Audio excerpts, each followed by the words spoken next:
이번에는 민주당의 평가 들어보겠습니다. 부승찬 의원 전화 연결하겠습니다. 나와 계시죠? 예, 안녕하십니까. 네, 일단 좀 평가 좀 해주세요. 효력정지 어떻게 평가하십니까?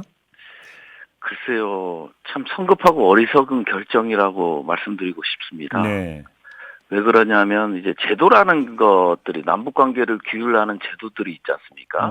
남북 간에는 뭐 남북 군사 관계를 규율하는 정전 협정이 있고요. 예, 그리고 남북 관계의 개념을 정의하는 남북 기본 합의서가 있잖아요. 네, 북한이 어떤 도발을 하더라도 실질적으로 이거를 파기하자고 나서지는 않고 있지 않습니까? 네, 그런 입장에서 봤을 때 9.19 군사 합의 역시 예, 어떤 윤석열 정부 들어서면서 도발이 이루어지고 있지만 접경 지역에서 군사적 우발적 충돌을 방지하자, 예방하자는 차원에서 만들어지긴 일종의 제도잖아요.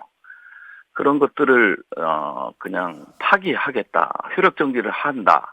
이런 것들은 제도의 어떤 기본적 취지를 모르고 하는 성급하고 어리석은 결정이라고 봅니다. 일단 어제는 이제 그 전부 효력정지인데 그 전에 일부 효력정지 결정이 이미 내려진 바가 있지 않습니까? 그렇죠. 지난해 11월인가요? 그러면 공중 어제 그 전부 효력정지가 뭐 추가적으로 더 큰 의미를 갖는다고 볼 수 있을까요? 사실상 맥락으로 본다면 이미 작년에 그 일부 효력정지에서 9.19 군사합의는 이미 흔들려 버렸다 이렇게 봐야 되는 거 아닐까 싶은 생각도 좀 들어서요. 지난해 효력정지 한 부분에 대해서는 북한이 군사정찰 위성에 대한 발사에 대한 대응 차원에서 공중에서의 이제 우발적 충돌을 막는 그런 것들에 대한 조항에 대한 효력정지를 했고요. 네.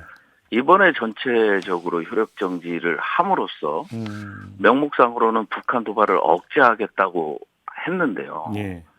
실질적으로 지금 일어나는 정책이나 결정 자체가 상당히 도발을 더 부추기는 게 아닌가 하는 생각이 들어요. 예.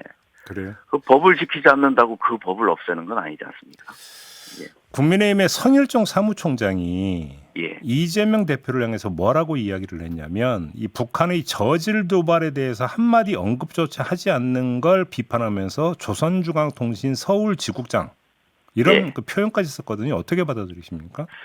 글쎄요, 뭐 이게 정치인이라 그런 말을 하는 건지 아닌지는 모르겠지만 민주당에서 이번 오물 풍선과 관련된 결의문을 지금 준비 중에 있고요. 그 다음에 이제 국민의 생명과 재산을 지키기 위한 민방위법 개정안을 지금 이미 발의해 놓은 상태거든요. 그런 관점에서 봤을 때 저희가 전혀 민주당 차원에서 나서지 않는다. 이재명 대표가 나서지 않는다. 이런 것들은 잘 모르고 하는 소리인 것 같습니다. 사실관계가 틀렸다? 네.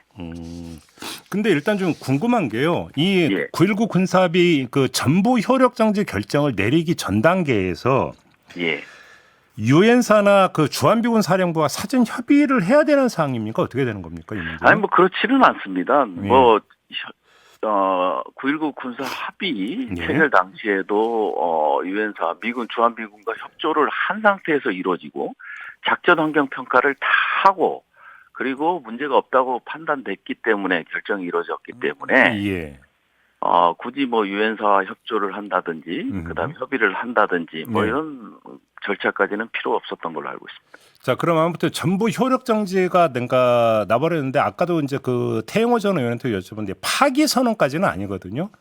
혹시 나중에라도 이게 복원될 여지가 있다고 평가하세요? 글쎄요, 윤석열 정부에서는 복원되기가 상당히 어렵다. 뭐 저는 뭐 그렇게 생각하고 있습니다. 자, 그럼 하여간 전부 효력 정지가 이제 그 결정이 됐으면 어떤 상황이 가장 우려되는 상황일까요?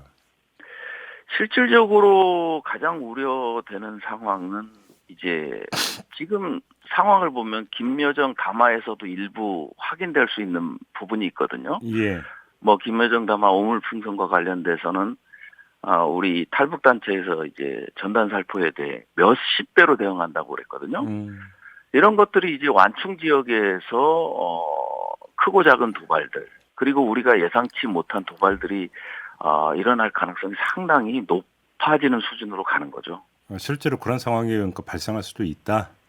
지금 보시면 알겠지만 한국이 지금 이제 한미일이 이제 프리덤 엣지라는 다영역에서의 이제 군사훈련이 계획돼 있지 않습니까? 예. 뭐 이런 상황에 맞게 북한이 또 이제 도발을 감행할 테고요. 이런 것들이 이제 악순환이 되는 거죠. 근데 조금 전에 태영호 전 의원 같은 경우는 정부가 이렇게 확실하게 강에는 강으로 맞서야만이 오히려 그것이 예측 가능성을 높이고 북한의 도발을 제어할 수 있다. 이런 거 주장을 하던데 이건 어떻게 평가하십니까?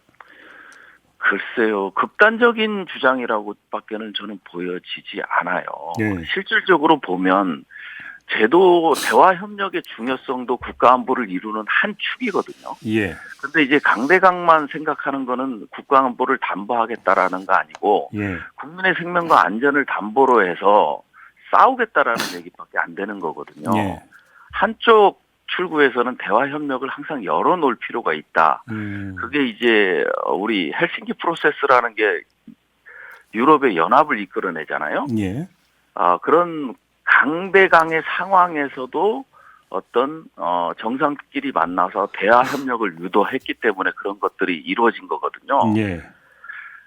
남북 관계도 마찬가지예요. 정전협정, 남북 기본 합의서 이런 것들이 결국은 대화 협력 속에서 만들어진 제도고 9.19 군사합의도 그렇거든요. 예. 충분히 그런 제도가 역할을 해왔고요. 이게 증명이 됐기 때문에 강대강으로만 간다라는 거는 도발을 억제하기보다는 더 큰 도발과 국민의 생명을 위협할 가능성이 높다고 보여집니다. 아무튼 정부가 어제 전보 효력정지 결정을 내림으로써 군사분계선 일대에서의 군사훈련 이런 것도 이제 실시가 될 수 있게 된 거잖아요. 그렇죠. 이제는 그동안 이제 우발적 충돌을 방지하기 위해서 뭐 국방부 발표로는 제약받고 있던 네. 제약을 받은 게 아니고요. 협의에 의해서 제안을 했죠. 예. 더 많은 것을 얻기 위해서.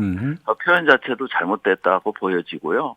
앞으로 이제 뭐 언론 보도에서도 나왔습니다만은 이제 그 NLL 인근에서 다시 해상 포격 훈련을 실시하고 예. 그다음에 이제 MDL 인근에서 이제 포사격 훈련이라든지 연대급 기동 훈련들이 이루어지는 게 아니겠습니까? 네. 그러면 이제 상당히 남북 간의 대치가 극대화될 수밖에 없는 거죠. 앞으로 오히려 그 상황이 더 확대가 될 거라고 보시는 거고.